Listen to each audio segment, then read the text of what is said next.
Back to Cora Henderson over at Pitt and Frank Attorneys. Tanya asks in this email, is my neighbor allowed to cut the easement assigned to my property? Apparently, Tanya says, I own property with a 66-foot easement by necessity.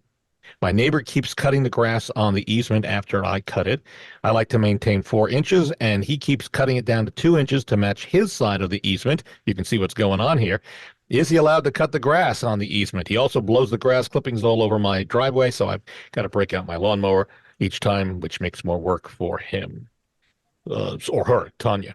So what's the answer on this with an The easement? battle Yeah. of the grass cutting neighbors. I like this. Tanya, so the answer is it depends. So I know you mentioned easement by necessity, but so was that easement, are you assuming you had that right under the law, or was there actually a deed of easement executed? And if there was a deed of easement executed, which should be the way that we're handling this, it would be recorded. I would love to lay my hands on it and be able to read that and further advise. Specifically speaking, it may call for the maintenance of that easement area for one of the property owners to be burdened with that. So if in fact you're responsible for your share or you're responsible for the entire easement area, there could be a number of different ways that might be handled through the easement document itself that we would want to examine and then further advise. Or, if it's silent, generally speaking, let's not forget the easement may grant the privilege for someone to come on to your property, but it's still your property. So in which case, unless it says that this other property owner is to maintain it, if you know where your property lines are,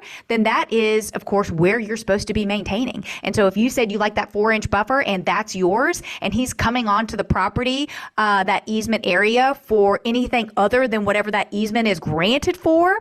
So if he's not given an easement to come over and trim it an extra how many ever inches to match his property, if that's not a condition of that easement, then he shouldn't be doing that. That's not allowed. But I would want to examine the use of the property and the easement document itself just to further confirm that. Do you take them to court? I mean, how do you handle this nicely? Well, court can be very expensive. Yes. So again, I think that having the legal document with our facts correct, that will give you that ammunition to be able to have that polite conversation to see if you can handle it in a professional, courteous way. And then if that isn't able to be done, if he doesn't believe it or doesn't want to take your word for it, or maybe you want to get an attorney involved, happy to make that phone call, happy to write a letter. And then, and only then, I would think if things escalate up to an adversarial action, of course, you can file a court action. But those often, of course, don't get resolved quickly.